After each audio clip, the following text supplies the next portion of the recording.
Ray Allison, welcome to Below the Belt podcast. How are Thank you? you, mate. Thank you. I can't understand what I'm doing here. Wow. Do you want to send your people to sleep? No. Listen, I'm sure you've got plenty of interesting stories, and I am looking forward to hearing them. But first of all, just as a bit of an introduction, everyone knows you as the owner of the prestigious Fitness Factory gym, Yeah. probably one of the best gyms in the Midlands, if not the UK. Yeah. But what else you're known for is your powerlifting. And back in the day, you broke a lot of records, set a lot of records. And if I'm not mistaken, there's a lot of records that are still intact to this day, right? Still, yeah. Yeah. So there's so many. I remember I was looking through it online, and it was hard to keep track of how many records you'd set and how many were still in place. But I'm going to hand over to you now to kind of Okay. reel off some of those records. I started lifting in 1986 competitively. I trained my whole life in various gyms, but I decided to go into lifting in 86. Competed locally at the Midlands and that, got through to a British. I actually won 9 British titles, and in one Wow. year I won 3 British titles, which was In 1 year. In 1 year. Wow. I know that sounds silly, but that was the introduction of new federations. Yeah. So I did one federation, jumped into another, then jumped into another. So I won nine British titles. I think it was 4 Europeans, and I won the World Championships 3 times. Over the years, I've set various records, but what still stands today is 8 British records, 7 Europeans, and 6 worlds that still stand. My biggest ever lift was 360 kilo squat, 220 bench, and a 347.5 deadlift. What was that? 360 kilo squat? Yes. Wow. And what age were you? I was 40. Wow. Because I got into powerlifting quite late in life. Yeah. I was 33 before I did my first show. Yeah. I matured around about 40. And I actually went on till I was 55, and I squatted 300 kilos as a 55-year-old. Wow. And benched 200. Yeah, because I think there's a video on YouTube, right, of you squatting 300 kilos. I think that's in the Yeah. Fitness Factory. I think that was just another day in the gym, another day in the office, wasn't it? You squatting 300 kilos in the gym. Yeah. But now I can't squat at all because obviously an artificial knee, and the other knee ain't brilliant. So I decided I ain't going to keep going till I'm in a wheelchair. So I decided to pack it in.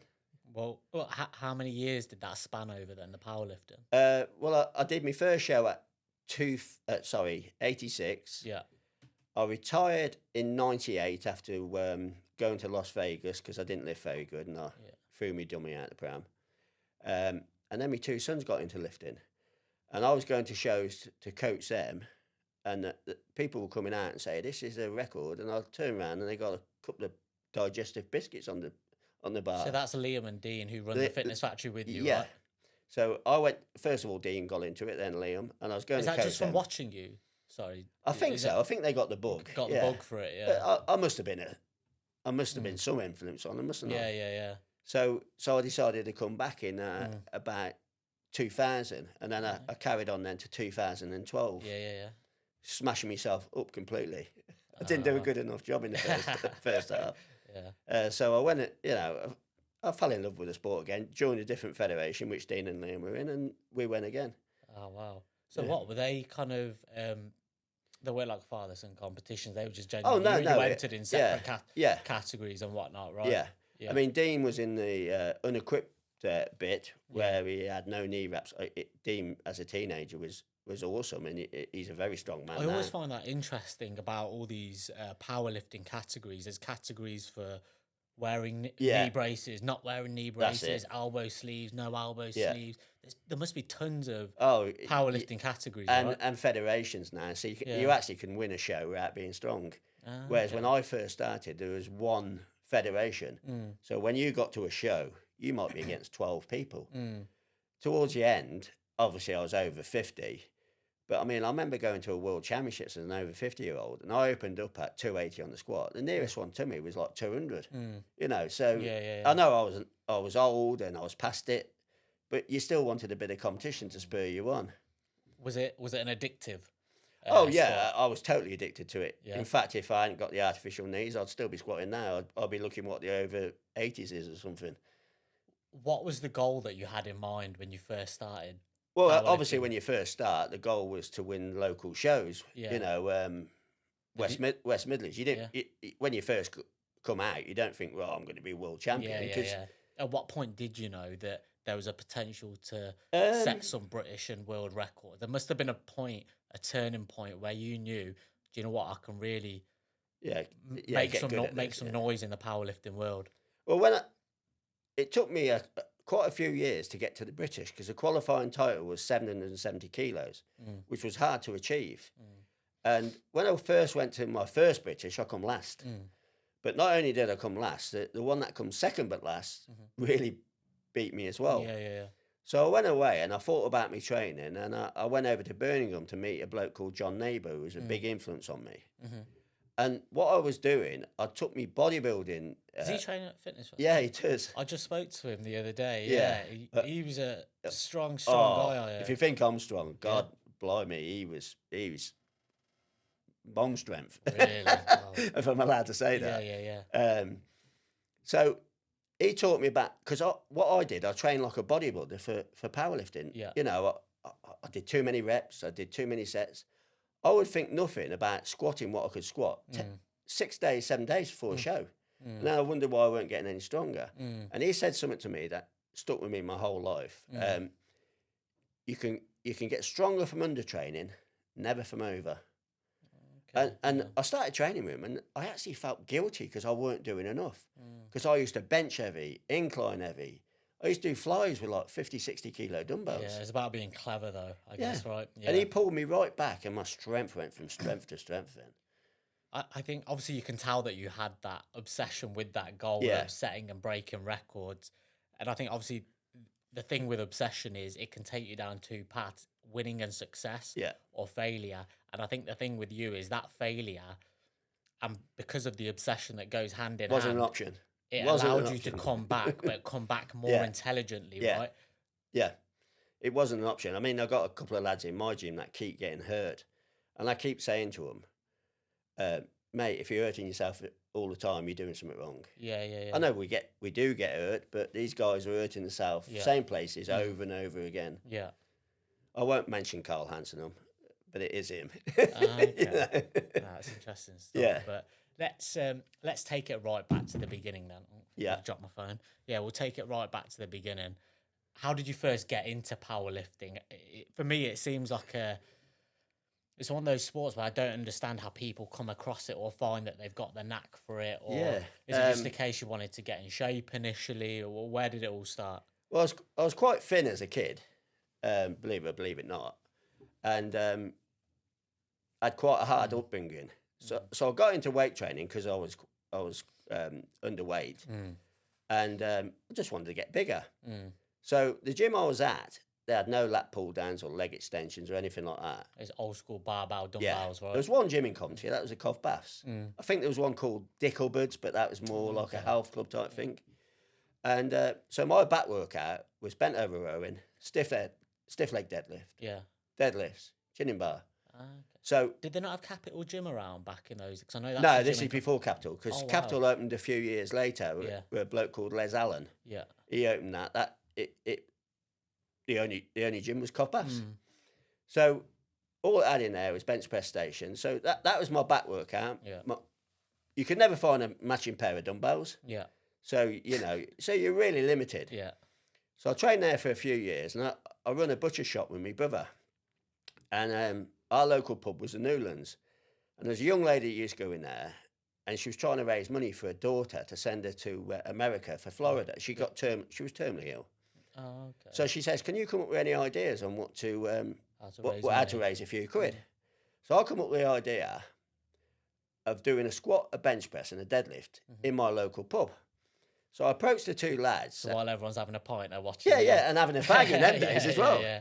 So I approached a couple of lads that were local champions, Con McHugh and Paul Carpenter, their names was, West Midlands champions. And I says, will you do this with me? And they said, yeah, sure we will. So I went out and got sponsorship, and some guys put me down for £1 a pound.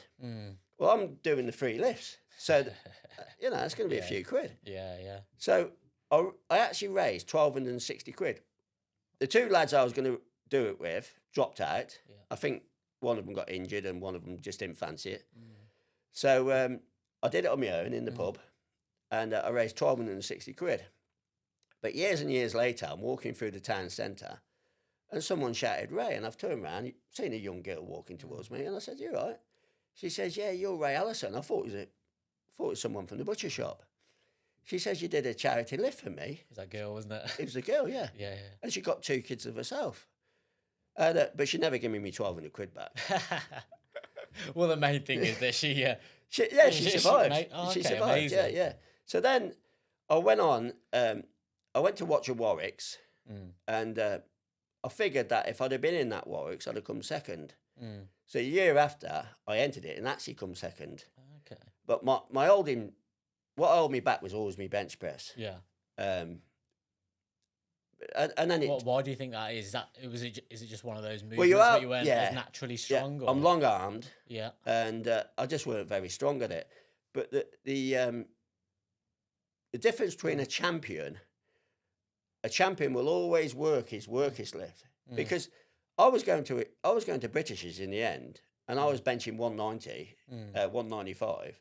Some of the people I was against were benching 240. So it's a lot to make up on the other 2 lifts. Yeah. So I worked on that more than anything, and in the end I benched 220. Not a fantastic bench, but a good bench. Yeah. Well, I guess you made up for that with the squat, though, right? I was a good squatter, and I had an awesome deadlift. Was that your favourite lift, the squat? Though? No, the deadlift. The deadlift. It's a great equaliser. Yeah. If you're good at deadlift, which, by the way, my Liam, he can deadlift. Yeah. I think if he hadn't got a few injuries, he'd have surpassed me. Yeah, I think I've seen them on an average day in the gym throwing a fair bit of weight around. Liam and Dean. He can pull. I can tell that they had that natural knack for powerlifting as well. And going back to a champion always sorts his worst lift out. Dean's worst lift was his deadlift, but he deadlifted 300 in the end with perseverance and keep going back to the drawing. I mean, he went SEMO, he went in, he went out, but in the end, he got there. What is the key ingredient to, as a powerlifter, improving your lift? Does diet even come into play? Is it just the way you train? Is it supplements? What's a key ingredient? Is it the way you train? The way you lift, the way you train is important. You ain't got to be like a bodybuilder where you got to get a rake of protein down you. Like me, for years now, I've had 2 proteins on days I train and 1 protein on days I don't train. You know, people go, "Oh, that ain't enough." But if I have any more, I'm on the pan all day. So you know, experience plays a big part. I guess, as obviously and you've been in the game for a while. Also, getting to the shows and not letting the occasion overrule you, which I'm guilty of. Does that happen, does it? Because I thought it'd be a case of you're either strong enough to lift it or you're not. No, you can let them. Does the mental side come into it? Yes, does it? 100%. I'll tell you a quick story before we go on. Yeah, go on. There was a bloke from Scotland who wanted to break the British record on the squat. So the British record was 215. So he's come down from Scotland. He's trained well, and his opening lift's 210. So he's squatted the 210, and he thought that was bloody hard, but I'm here to break the record. So he's gone over to there's like a little desk where they take your next weight. So he's gone over, and in his broad Scotch accent, he's gone, "I'll take 215. So he's come out for the 215, and he's just about got up with it, and he's thought, "Oh my God, that was a bloody hard squat." And I'm talking about a seasoned lifter here. So he's gone over to the desk. He says, "Last lift, 217 and a half." She says, "You can't go down." He said, "I'm not going down. I've just done 215. She goes, "You didn't. You did 250. And he'd never squatted anywhere near that before or anywhere near it after. Wow. So in his head, because he had 215 on his back, he guts it out. That's a big difference there, right? And it is. Yeah. I mean, I've gone to shows, stepped out of 300 kilos, and I thought there's a tower around my shoulders. Yeah. And I've stepped out at another show, and I felt like someone's dragging it off me back, or the ceiling's collapsed. I feel like it's a sense of you must have to forget about the crowd, right, and really zero and zone in on what it is you're doing, being present in the moment, right? Yeah. I think sometimes your mind is elsewhere. It's not going to be on the job in hand. Well, I know you do a bit of boxing. The boxers are brilliant in the gym, and then they... Yeah, mate, it's happened to me. I've lost fights before I've even got in the ring because I've psyched myself out of it. So it's interesting to hear that happens in powerlifting as well. Especially when you get to a big occasion and you've been training like it. You know, I think my first 2 Britishes and definitely my first Worlds, I got that het up You know, I was sick in the morning and I couldn't really? sleep at night. Yeah. Because if it means that much to you, Yeah, yeah, yeah. you know. But That just shows how much yeah, it does but mean to towards you, the right? end, I settled myself down and Yeah. you know, and started winning a few bits. Yeah. You look, I think over time, like I said, experience, you learn to control those Yeah, nerves and make sure you channel them in the yeah, right way, right? And channel it in a good way rather than letting the nerves control yeah, you. yeah, exactly, yeah. Yeah. And not everyone can do that. Yeah, it's true. Some people can't. It is a difficult thing to Yeah, do, but I think if you can master it, yeah, it can take you a long way. And just talking about, I know you mentioned a couple of your injuries as well. So obviously, whenever you want to achieve something great, and obviously, like I said, you achieved a lot of great things. You set a lot of yeah. records, broke a lot of records, still some records intact today. Obviously, that there's always sacrifices that need to be Yeah, made, and like you there's said, a you price to pay. exactly, and you've got a couple of injuries with your knees. Did you say you had a couple of injuries on your back as well, or? Well, I'm all set now because I can't get any more injuries on my body. Yeah, yeah, yeah, The whole body's finished. You yeah. know, You still I'm gonna have move to grow. about, all right. Yeah, When I see you, anyway. yeah.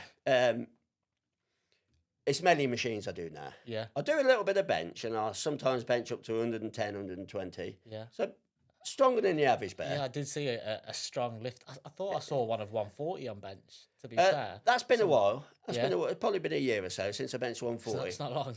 Yeah, The trouble is, if I go up to them weights, yes, I can do them. it's the But then, risk factor, right? not just that, the Yeah, next day I'm so tired. yeah. And then I can't Takes it train the out. next Yeah, day. yeah, So yeah.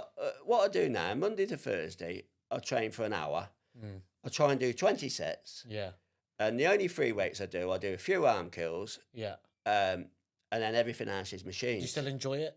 I The love lifting? it. I Yeah. love it. Even, I mean, I just love it. It's interesting, like you said about the use of machines now as you've got older. Yeah, I see Arnie; he does a lot of machine work, that's it. right? He has no need to be Nothing's balanced for you. Everything's exactly. balanced for you. He doesn't feel the need to pound his Yeah, joints anymore. But just as we were kind of speaking about the sacrifices that we need to make when we want to achieve something great, obviously the sacrifices were things like picking up those injuries, those yeah, long-term injuries like you had with your knees. yeah. But I bet if I said to you at the very start, say before you even started powerlifting or when you were about to start, if you would still do it, knowing that you were going to end up with those injuries, would you do it all again? I think so. Yeah, Oh, I know so. I mean, look at Tommy yeah, Smith. You're into yeah, your football. Look at Tommy yeah, Smith. You seen him? yeah. They did Mm. him. They gave him the key to Liverpool or something the other Oh day, wow. and he got up, and he's younger than me. Oh, Mm. my God, I thought they were going to have to carry him to the stage. Yeah, And that's just from football. There's a price to pay. If you do things to the extreme, there's a price to pay. there is. I think no matter what avenue or path you take, whether it's having to cut off social circles, injuries, Yeah, no matter what it is, I think if you want to be in that 1% club, which yeah, you of course are with the lifts that you achieved and the record you set, it always comes at a price. yeah. But you've got Everything's those at a price. exactly. But you've got those memories, you've got Yeah, those records, which I'm sure won't be beaten for a long, long no, time. So you've got that right. And you even said to me off the podcast, Joe, what? I didn't actually realize how many records still stand and how well I no, actually did. And obviously, this podcast is about you. It's a yeah. chance for you to kind of reflect on how well you've done. I bet it's a good feeling, right? It is because when you said to me that you want me to do this, Mm. I said to Liam, because I'm not brilliant on a computer, I says, check how many records, if any, I've got Yeah, left, yeah, and check out what I did and whatnot. And even one of the lads that trained with me come in and he says, bloody hell, Ray, he says, I've looked into you. He says, yeah. Mm. you lifted 3-4 times a year for like 10 years. Yeah. He says, I've done half dozen shows and I'm bloody injured Yeah, to yeah, death. yeah. That's the one thing that I do find impressive. The lifespan of your powerlifting Yeah. career, it seems abnormally long. So how during that time did you manage to stay injury free then? Well, I didn't. I got niggles, but Yeah. You found a way to overcome them, yeah, right? yeah. You didn't I let mean, I them. was quite lucky that even if I got injured, I'd go to me physio and I'd be better within a few days. I mean, Yeah. that don't happen now, by the way. Yeah, yeah. So I just cracked on with it. I You mean, I was always pretty beat up by the time I got to the British Yeah, final, yeah, so I yeah. was glad when it was over and I Yeah. could have a rest. Rest. I think that's the thing, like whether it be injuries or something else, I think often there's two ways of looking at it, right? You can either use those hurdles to think, oh, do you know what? I've got this injury. It's not getting better. I'm going to have to stop. Or it's a Yeah, case of flipping that mindset to say, I've got this injury, I've got this hurdle, let me find a way Yeah. to get past it, right? Exactly, yeah. Which is what your mindset must have been to Yeah. have such a prolonged powerlifting career. Yeah. And also, when you've been doing something for a long time, you don't know what else to do. Mm. You know, I mean, It's all you knew. yeah, Right? like when I had my new knee and the doctor said to me, you can't squat anymore, Mm. I was devastated. Yeah, You know, I thought, imagine. oh, well, what am I going to do now then? Mm. You know, but I took his advice. Because I know me that, it, you know, people have said, well, why don't you just squat 100 kilo or something at one But foot? if you want to do it, you want to do it properly, right? Uh, Listen, I'll get dragged along. Yeah. This week it'll be 60. The Next week it'll be the 100. ego sets Then, in. then I'll look what the Yeah. record is for an over 66-year-old Yeah, man. You know, yeah. I'm just that type of guy. Yeah. You know, I'm very. That's why the Fitness Factory is so good. Mm. Not just me, but my two sons. We're at it. You know. Yeah. Anything we do right. Yeah. No, I think that's the best way. And obviously, you've got a couple of injuries and stuff, but I think you tactically probably stopped at the right time, right? Perhaps one too many. One too many. You think? Yeah, I think one too many. You did say that last show was maybe one show too many. I think when I was getting ready for me, because I've got all the records for the over 50s, Europeans, worlds, everything, and I was coming up to 55, and I thought, oh, what's the world records for an over 55s? Because I got everything from 45s, 50s, over 40s, and I looked at it, and the world record for the squat was something like 285. And do you know who set that? It was a bloke from the Ukraine, and it stood for like 20 years. Wow. And the bench was something like 175, and I was benching that for reps. Yeah. And the deadlift weren't brilliant either. So I put in for the British, and I squatted 301, I think I did. I don't know what the one was about, but I remember it being on there. And I benched 200, put 25 kilos on the bench. And then I think I pulled 285. So I broke all the world records, and I put like something like ridiculous, like 50 kilos on the total. Oh, wow. But after that, that was the last time I ever squatted. Yeah. I had a new knee after that.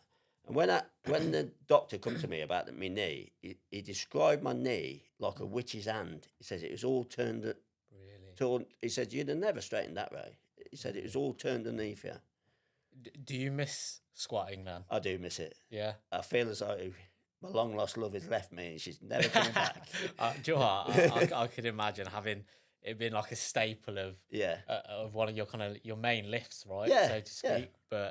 But to be fair, you've got a couple of good pieces of kit at Fitness Factory. I know you've got like, is it what is it called? It's it's a squatting machine, but it takes all the pressure off. Oh, your the knees. belt squat. The belt squat. Yeah. Do you ever use that? Yeah. It's never going to be the same, is it? As a proper squat. I use that, and I use that pendulum squat thing. And leg extensions That's don't still agree with me. good movement, then. Yeah, fairly, I don't go very deep on it Yeah, because yeah. it may need, but you know, just to keep a bit of Keep muscle a on bit the of leg. muscle there, yeah. But like I say, 99% of my work. Lucky enough at the Fitness Factory, we've got some awesome machines, haven't we? Yeah. The You know, variety the is variety. through the roof. And I've got a machine coming in next month, which I've always liked doing bent over rowing. Yeah. I can't do it now. It Is just this creases me. the tailor-made back machine Yeah. that's made specifically for Fitness Factory that I've heard about? Yeah, we saw it on YouTube, which most people come in and said, "Oh, look at this, Ray."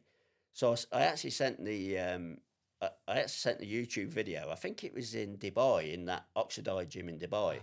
I sent it to Simon Watson, and he says, "I'll make you one of them, Ray." Oh, wow. So then he'll make it for other people. So you must have a good relationship with Watson. Yeah, right? Simon's which are known as one of the best. Yeah, Simon's an awesome character, and the pec deck the seat goes backwards and forward. Yeah.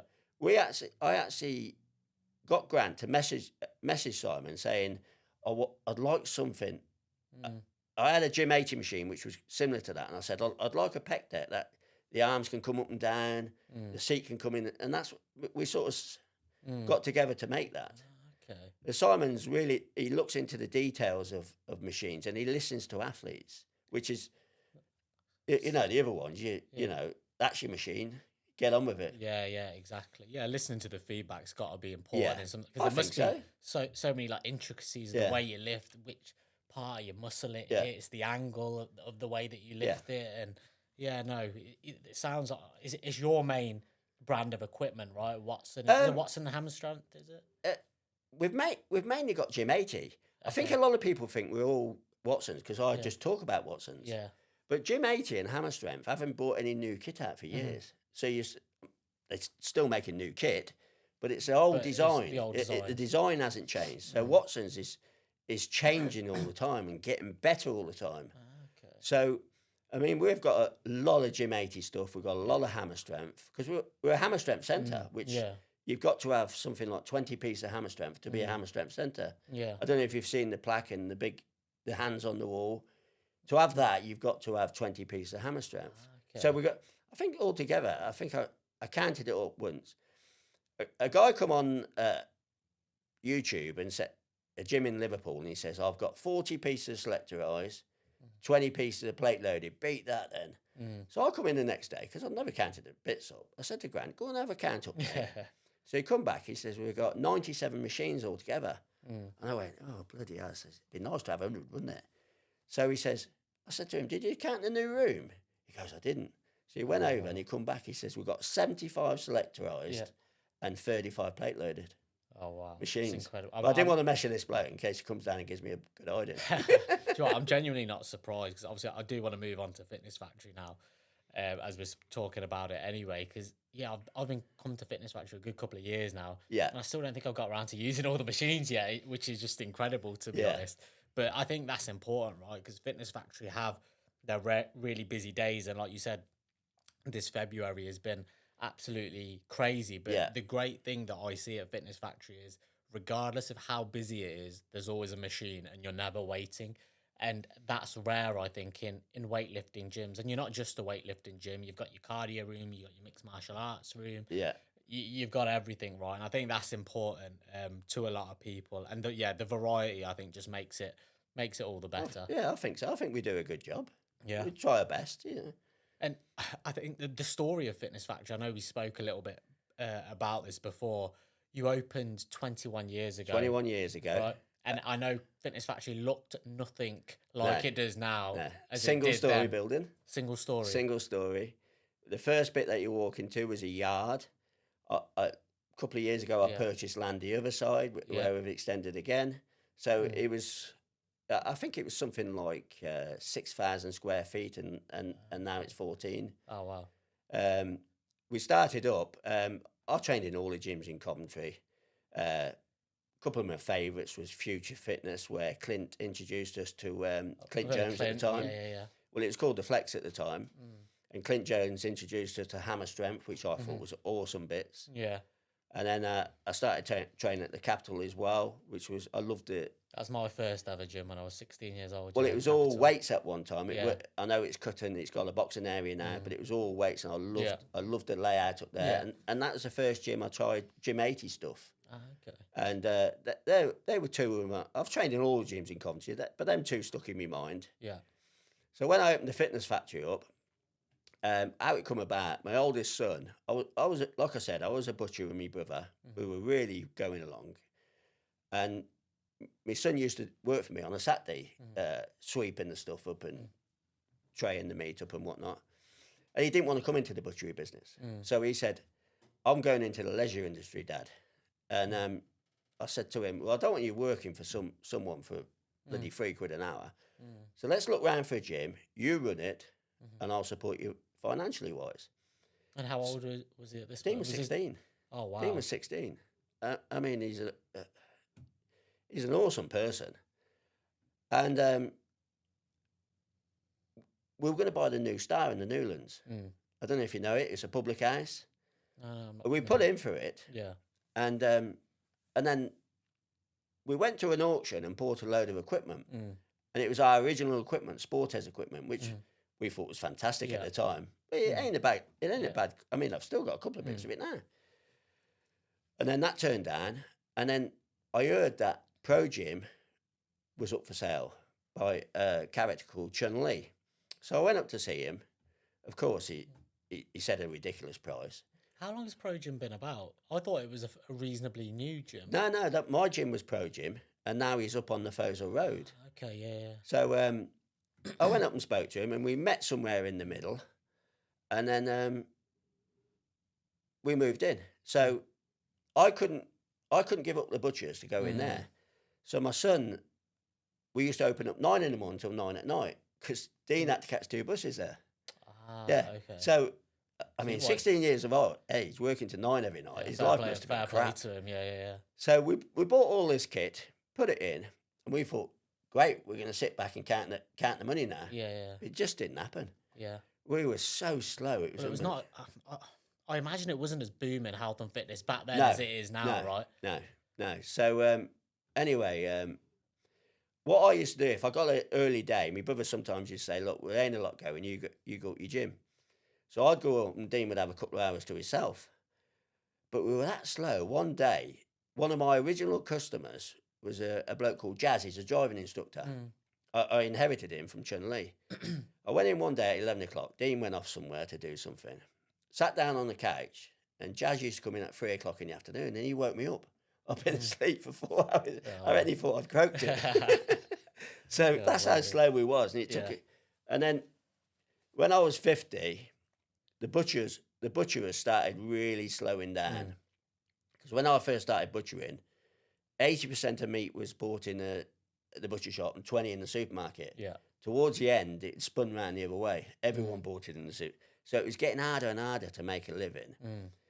And I said to my brother, even though the fitness factory couldn't support me, I thought at the time I had 3 houses and 2 flats. So I thought, I've got them. I've got no mortgage on my house. Let's have a go at this gym business. So I said to Dean, I'm going to come in with you. We'll start opening at 7 in the morning and we'll see if we can kickstart this. Yeah. So I went in, still it took us 5 years to turn a profit. Some real persistence there. Oh, it's like the powerlifting. You got to keep going. I imagine if people look at you now and look at Dean and Liam and they look at Fitness Factory, they probably think, oh, you guys have got it easy. You must be raking it in. Yeah. And I think that's often such a reoccurring theme when people look at others who have had success. They think, oh, they must have had it easy. They don't see the hardship that you've had to go through to get to that final point of success, right? They don't see the sausage being made. They just bite into the sausage and say how gorgeous it is. But it was a real hard struggle at first, and we couldn't afford to have staff, so we had to do everything ourselves. So sometimes I was working to the butchers till 1 o'clock, then going up and I mean, I start off every podcast and say, I'm Ray Allison, owner of the Fitness Factory. I'm actually not the owner of the Fitness Factory because I retired 2-3 years ago. Dean and Liam, right? Dean and Liam own it, so I better give them a shout out, otherwise we get the sack. That's a good shout. So, probably won't let me back in either. So, because when I was butchering, I set up massive pensions, which matured a couple of years ago. So I didn't get hammered with the income tax. Everything went into their name, and I'm officially retired. My wife still owns a bit, so I better give her a shout out, otherwise she might chuck me out. Well, it's a fair bit of initiative from Dean, though, at 16 years of age, to say that he wanted to... Yeah, awesome. And, before any kit comes in our place, we get our heads together, decide what we want to do, then we'll message Watson's or Hammer Strength and say, who's got this kit? And we'll think nothing of grabbing Grant, jumping in the car, driving up to... recently we went to the Strength Asylum in Stoke-on-Trent and try a bit of kit out. If we like it, in it comes. If the customers don't use it, out it goes. Yeah, that's fair. I've got bits of kit in my place,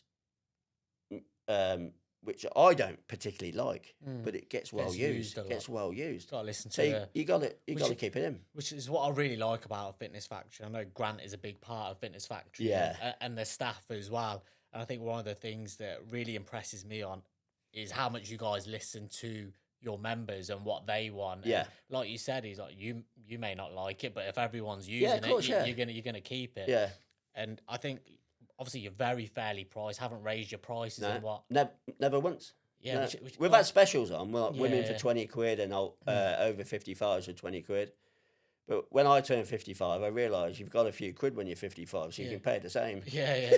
Well, fair play to you. Like I said, especially the current state of the world and the economy at the moment, to keep prices the same when everybody else is raising theirs, I think is admirable. But I think even when it comes down to machine selection, like we spoke about, I don't think there's much else left for for Fitness Factory to do? Have you got any plans or goals in mind? Always.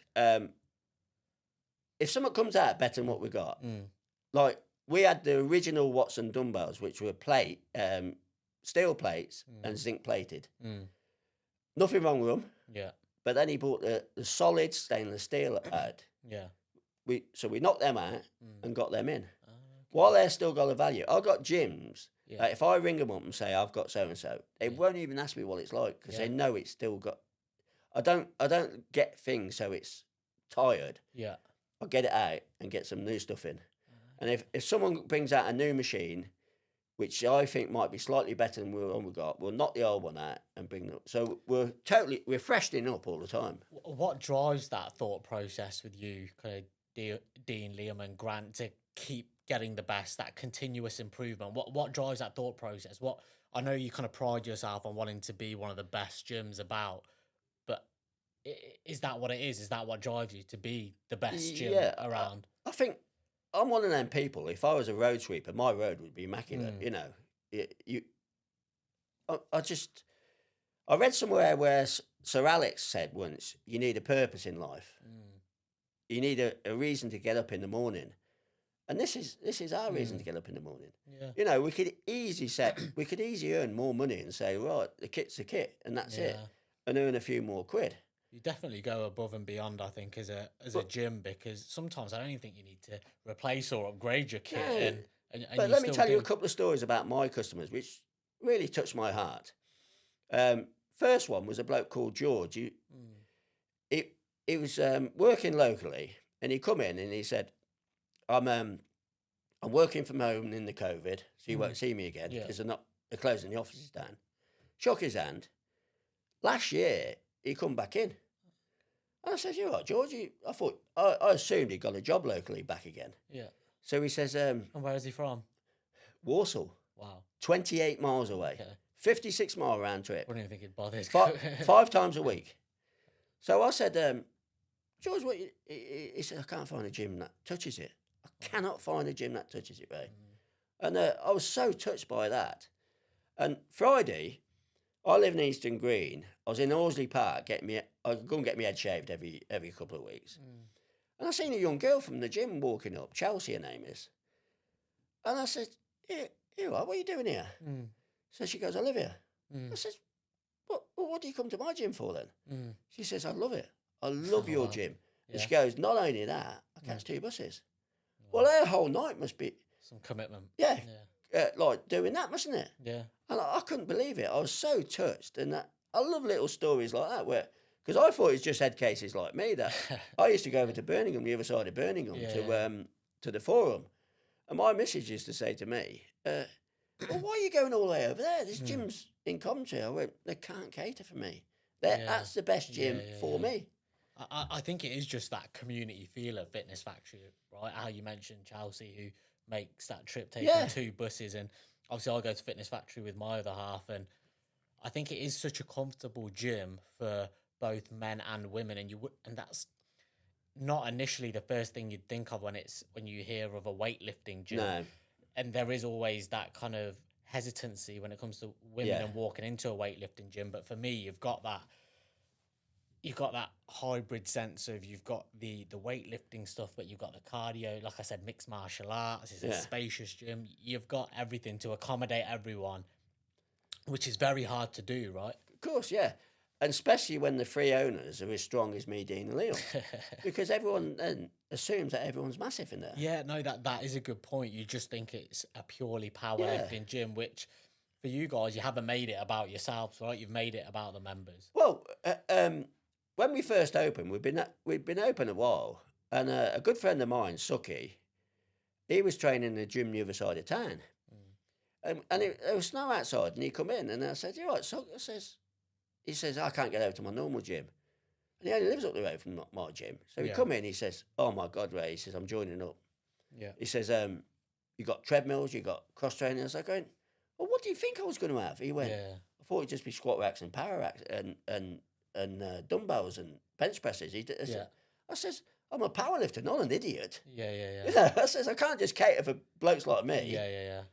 You know, because you'd have half dozen people in there. Yeah, no, definitely. I can imagine. And I think now kind of where Fitness Factory are, is there any kind of big kind of future plans? Is it a case of just continuous improvement as you kind Yeah, of, yeah. I mean, I've got grandchildren coming up, Parker and Ali, yeah. Orla as well, Mm. and another one on the way, by the way. Ah, Um, okay, are they going to congratulations. want to Didn't know come that. into it? Yeah, I yeah, don't know, but it's my two sons. They're obviously I'm 66 now. I'm yeah. holidaying a lot more than I've ever done, Yeah. six times a year. But perhaps in another couple of years, I might want to Mm. not go in at all. I don't know. Because Okay. I don't actually pull a wage out of the Fitness Factory. I Mm. just go in because I love being around the Yeah, gym. yeah, yeah. The banter at the counter. Mm. Uh, Obviously, something's great on me. Mm. When people tell me how to run the place. Yeah. But you get that in all businesses. Yeah, yeah. Like I said, it's a reason to get up in the Yeah, mornings, yeah. right? I don't want to. It's your family's pride and joy. Yeah. I had a little taste of retirement in COVID, Yeah, and it drove me mad. I can Sitting imagine. there watching bloody Judge Judy all day. Not for me. And my I brothers, think we all were, right, to be yeah. honest. But my brothers-in-law are always on at me, and my brother going, "Oh, you got enough money to retire?" Yes, I have, but I don't want to. I want Yeah, it. yeah. I want it. Like, I want to have a purpose, Get the most out of life. and we'll measure things up, and we think, "Oh, we can get another bit of kit in there." And if we see queues on a bit of kit, we try and get another one in. Yeah. Or if we see ones like the Gym 80 arm curl, we notice people were queuing on that, so we got another one in. Yeah, But then we noticed that they weren't getting used so much, so we sold it on. So we change all, we change all the time. And I'd love to have a little. I don't mean I can go anywhere land wise now, but I'd love to have a little bit more room because there's still a few things. You always manage to squeeze a little bit of Yeah, yeah. extra land in, don't you? Well, that little bit of land I Yeah. bought last year it only cost me 12 grand. Okay. I mean, I know you struggled at first to get that, right? well, it took us 5 times to get upstairs built. Oh, really? 5 times I applied for that. That's one thing that I admire of the stories that you've told from the start of this podcast, whether it be your powerlifting, whether it be you as a businessman. You've had to go through some real shit, but there's a sense of persistence where Yeah. you'll just keep going, even when you're faced with blockers. You'll just Yeah, keep going. Keep I'm very plucking away. dogged. I'm very dogged. Yeah. I mean, when I first met my wife, she was way out of my league. But eventually I got Punching her. with her. Eventually I got her. Kept turning up everywhere she was. Yeah. Oh, it's fancy seeing you It here. paid off, mate. It pays off. That's definitely something I'll take away from this conversation. So no, that's interesting stuff. And obviously, you've got a lot of experience now from the health and fitness industry. There's going to be a lot of youngsters who will probably watch this. A lot of those from the Fitness Factory as well, and I'm from Coventry. What would be your advice to youngsters, maybe wanting to get into powerlifting? Would it be to be careful, like you said, because of the injuries? Would you push them into it? Would you tell them to be hesitant about it, or Well, for one, I didn't want my 2 boys to go into it because of the injuries and and I think they're quite beat up because they got into it at a very early age. I didn't compete till I was in my 30s. I think that's why I went into my 50s before I was finished. Yeah. If you go to a show or you lift and you're not enjoying it, pack it in. I loved it. I loved it because there's a lot of camaraderie between powerlifters, and it ain't like the bodybuilders when they're going, "Oh, look, his calves are crap." I'm on my Facebook. Most of my friends are ex people that I've lifted against. And Dave Brooks and and Lee Marshall. They're all people I've lifted against. So there's a lot of camaraderie and there's that niceness to it. But you're going to pay for it if you keep going on. what is that buzz that powerlifters feel when you break a record, or you set a record? What is that feeling? What is it like? It's good, but I love to see a big man moving weight. Yeah. I mean, my Dean, when he squatted, oh my God, you wouldn't get off that seat as fast as it. Yeah. And my Liam, when he deadlifted, Yeah.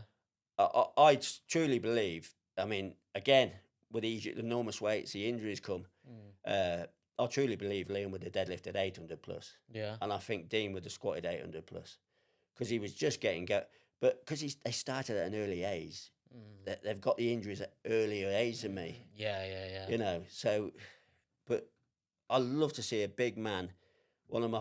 I mean, I had some awesome training partners. Does that play a big part in Big part. powerlifting? I mean, on a Monday night at our a gym we used to go to, there was me, Martin Donovan, Kev Truman, and my son was coming through at the time. He was about 17, 18, and we were all edging each other on, and and the staff liked us, and we caused a buzz around the place. Standing out with 5, 6, 7 plates either side. It takes a lot of doing, and that's why I don't like these gyms that put the squat racks in a separate room. You're going in a separate room. There's no one in there. You're perhaps in with the skiers or something. The tracks or something like that. I wouldn't be able to lift in that kind of atmosphere. Yeah. That's why my squat racks are in pride of place in my gym, right in the middle of the gym. Who were some of the best training partners you had then? When it came to powerlifting? Martin Donovan. He looked at the weight and got bigger. Yeah. Kev Truman. He's still lifting now, but he's as mad as a March air. Yeah. He'll take painkillers and lift the next day. One of my favourites was Paul Deney, the late great Paul Deney. He wasn't strong as us two. Yeah. But he was so determined. It was unbelievable. Yeah. He would do the hardest 250 squat you've ever seen in your life. You think, oh my God, you just about got that, and you do another 4 like it. And you think, oh, it'd spur you on. You think, I ain't trying hard enough. I find that incredible when you see someone doing a lift, whether it be on, especially squat, and they get that first rep out, and you're like, they've not got anything else in the tank, and they still manage to squeeze out another few reps. Yeah, that type of lifting weren't for me. That's aging lifting. That is. And towards the end, my proudest moments was obviously training with my 2 boys. Yeah. Did you have that chance to train with your 2 boys? Yeah. I mean, when you competed together, didn't you? Further down the line. Yeah. I mean, I'll tell you a funny little story that might make you laugh. We were quiet, real quiet. So me and Dean was going to go in a strongman show against one another. Well, at the time... Oh, against one another. We were going to be against one another. Yeah. But Dean was only a kid. Yeah. So he didn't... Still a bit of fun, he didn't stand much chance against me. Yeah. He bloody could a couple of years later, but he couldn't at the time. So I phoned the Telegraph up. I says, I'm going to lift against my son. Yeah. And he's training at separate times to me, but he turns the cameras off so I can't see how strong he is. We were training together. Yeah. So they come up and they interviewed him. Yeah. And he said, I told him what to say. Yeah. He says, I'm having me dad this year. So I said, eventually you will have me, but he won't have me this year. Yeah. And we're on ATV today. Oh, wow. We had like a... That competition's always healthy, isn't it? Yeah. So we're on ATV today. And then I said to Dean, I'm getting in there early tomorrow. We're going to be busy. We had the slowest day ever. Yeah. Yeah. I can remember the first Friday. Yeah. Another little... I know I'm reeling them off. But they're all coming back to me. The first Friday we opened, I give Dean a $5 an hour to and this was Fitness Factory, right? Yeah, Fitness Factory. So the first Friday we opened, he worked 9 in the morning to 9 at night, so he's earned 60 quid. We only took 28. So it cost me 32 quid for the gym to open. Oh, blimey. But then obviously when we got it going and I wanted the second story, the houses and flats I'd accumulated over the years, I sold them to punt everything into the Fitness Factory. Yeah. So we got everything under... And I'm really proud of the place. Obviously, you can tell by my voice. Yeah. But we've got it really good now that I can hold it a little bit more, and Dean and Liam, I like to go in so they can spend... Because when I was a butcher, I was bang at it all the time. My wife more or less brought my 2 sons up. Yeah. We opened late on a Thursday, late on a Friday. I'd come home and I'd be bloody exhausted. And... I didn't want that for my 2 boys. Yeah. So the reason I go in is so they can spend more time with the family. Okay, so if I say to them, lads, I'm finished now, mate, I'm going to sit at home. Yeah. They don't get a day off. Yeah. No, that's true. But I mean, we've got some great staff now. Yeah. And Grant's awesome. Yeah. He's took over. It's like one of the family, isn't it? Yeah. I look at him as more than staff. You know? I'd do anything for the kid. Yeah. And he's took over our Instagram now. Yeah. Because he's pretty strong himself, isn't he, Grant? Oh, he's a strong kid. He's a strong young man. And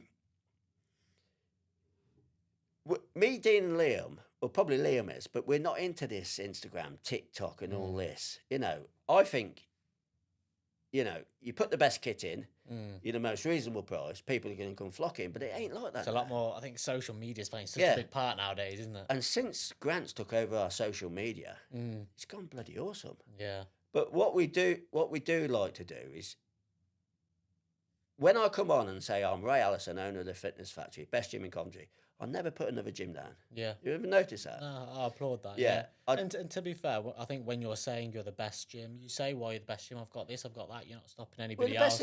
We're the best equipped gym. Yeah. Best equipped gym. It won't be everyone's favourite gym.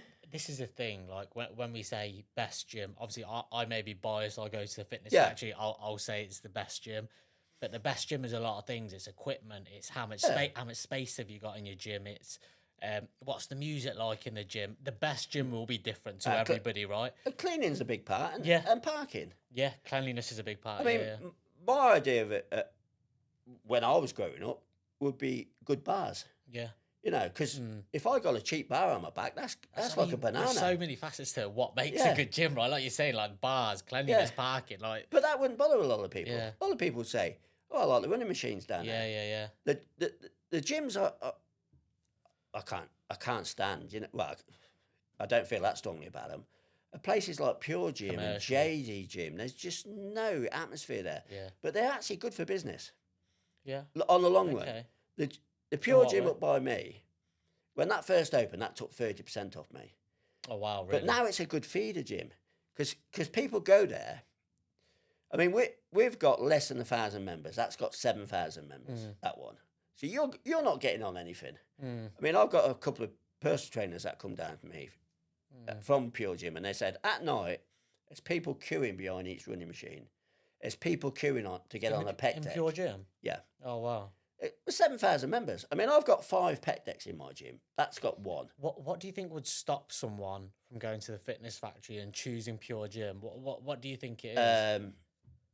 Do you think it's that, like we said, that that whole thing around whether it be men or women, how kind of weightlifting gyms are viewed? But I think you're slowly moving away from that, right? Like not moving away from it, but you're showing that you cater for a wider audience. I think so, and I think getting back to Grant, he's showing a lot more, you know, things on the Instagram and that. And I always see things on Facebook where a couple of my members, Sinead and are always on there, you know, gaming around and that, and just every time I look on there, there's girls, Heather and whatnot, you know, doing headstands and things like that. So that gives it. Yeah. Whereas, you know, you got other guys benching 250 kilos, so you think, oh bloody hell, like, everyone's like that down there. So that gives it a sort of variety. Soft, it gives it a softer image, doesn't it? You know. 100%.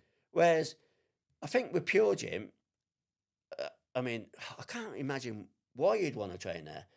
Maybe you're working late, or you know, they're just popping up everywhere now. Pure Gym, JD, and they oversell it. They oversell it. You know, there's another one opened up on opposite the BMW garage, the gym. I don't know how many of these type places, but I mean, I go to the Greg's sometimes to get some sausage rolls for my grandson. And I look in, and the equipment, it looks like bloody Argus equipment. It's very commercial type equipment where they chuck it in, they're like, there you go, crack on with it. There's none of this personal touches in. No. Are they really thinking about you as a customer? No. And is that how you're trying to compete with these commercial gyms like Pure Gym and JD Gym? Is it that sense of giving that personal touch in a sense of we will make the gym how you want it to be as a member? Yeah, I think so. And I mean, at one time it was priced, but they're not a lot cheaper than me now. You know, that one up by me, when that opened up, it was a tenner a month. So people think, oh, £2.50 a week. But I think that's about 24 quid now. Yeah, but they're slowly kind of hiking their prices as well. Yeah, and the one up they're relying on their volume. The one up on BMW. Right? I mean, if me and you were going to go in business together, we'd say, right, we're going to open a gym. Let's not go to Fosa Row because there's 3 or 4 gyms on there. That's where they do go. Yeah. Because they know they're going to get 30% off each one. But eventually it is good for business because people go there, they can't get on anything, and they say, "Oh, what's local to here?" They go on the phone. They go, "Oh, the Fitness Factory." Funny So it's a enough, nice feeder gym. that's the exact thing that happened to me when I came across it. Yeah, I was at Pure Gym first across the road. yeah, And then, for me, there was that sense of, I was waiting around to get on machines, yeah, to get on the bench. And I was like, okay, what's the next nearest gym? Because obviously I used to work around the corner and it was yeah, Fitness Factory. So, yeah, you're right. It's not a bad way of, yeah. So people come down, mm, but you've got to be able to take that initial hit. You know, because when they first come in, oh God, I was pulling my hair out. We'd yeah. just built this huge business Yeah. up, and then they had 30% off me. What year did they come in? Ooh, I think they've been open about 8 years. Yeah. But for a couple of years. So when they took that initial 30% off you as a business, at what point did Fitness Factory then start kind of? It probably took us a year or so to start long- clawing long- it back. Because yeah. when they first opened up, they sign you up at 10 a month. Yeah, I've seen that. Yeah, and then they slowly putting it up, and then they. I think that's what they did, Pure Gym, because I had a couple of colleagues who I used to work with, and I think they somehow managed to jump on. I think it was £7 for the month, Yeah. just like as an introductory membership, kind of signing on fee. But so I can imagine stuff like that Yeah. is what kind of caused you guys to take a hit. But Yeah, sooner of or course, later, you were going to claw your way back in. But right? we got some good gyms in Coventry. A couple I've mentioned, the Capital, Future Fitness. Obviously, mine, Fitness Factory. We've got Warriors over at Siskin Drive. Yeah, So we've yeah, got some good gyms. Yeah, there's Don't queue up. Pay another £2 or £3, and you know. go to a local Go to- family-run gym, right? I bet you, Kev and Lou from Capital. I bet they've lost sleepless nights on what kit to put in. Yeah. The COO at Pure Gym hasn't done that, is it? Yeah. No, You know, go to a completely gym true. where they care about how the gym is and whatnot. Yeah. Look after kind of Yeah. small businesses, right? Yeah. I completely agree with that, to be honest. But yeah, no, I think that was all the questions that I had for you, Yeah. Ray. It was a good chat. I know Okay. we speak a lot off camera, and I'm going to the gym straight after this podcast. I did as mention well. my wife, didn't I? Because she's going to have Yeah, you did. all day Don't worry. today. She's been getting. If I don't Better get a give me mention, shout. Nah, I'm sure there'll be someone who will give you a bit of an earful for not giving them a shout out. yeah, but- of course. you did I've well. probably left somebody out, haven't I? Yeah, you did well. You Yeah. did well. But Thank you, yeah, mate. no, thank you for coming on, Ray. It's Yeah, been a thank you, great brother. chat.